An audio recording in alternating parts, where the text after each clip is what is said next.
Skutelis ir studijā.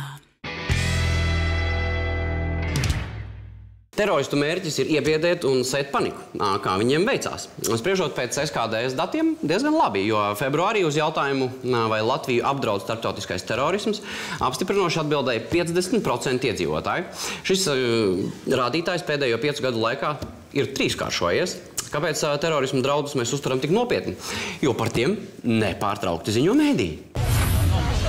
Happening now, breaking news, Paris terror fear. Multiple people are reported killed in a shooting. All right, we are just getting word now what appears to be a shooting, maybe multiple shootings in the city of Paris. Is CNN breaking news? We're following the breaking news, what appears to be a coordinated attack. Vai tas ir slikti, ka mēdīji tā dara? Nē. Tas ir tāds koks ar 2 galiem, jo it kā jāziņo ir, bet tas ir tieši tas, ko teroristi grib.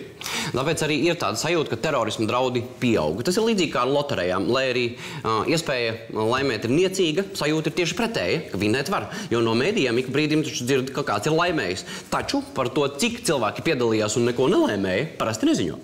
Tātad, ja terorisms mūsu baiļu topā ir līderis, tas ir skaidrs, bet vai tas ir pelnīti un cik ticami ir bojā no terorakta?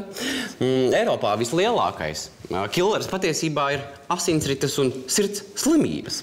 No 1 miljons iedzīvotājiem vidēji Eiropas Savienībā 4000 mirst no asinsrites traucējumiem, bet Latvijā 9000. Belēviča kungs, ko jūs darāt?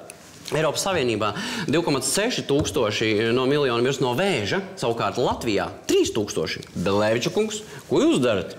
Eiropas Savienībā 60 cilvēki iet bojā satiksmes negadījumos, savukārt Latvijā 95.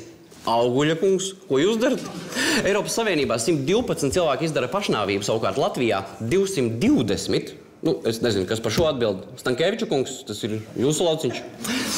Tas ir ik gadu vidēji uz katru miljonu cilvēku. Un tikmēr no teroristu uzbrukumiem kopš 2001. gada visā Eiropā, visos šajos 15 gados ir pavisam miruši 655 cilvēki.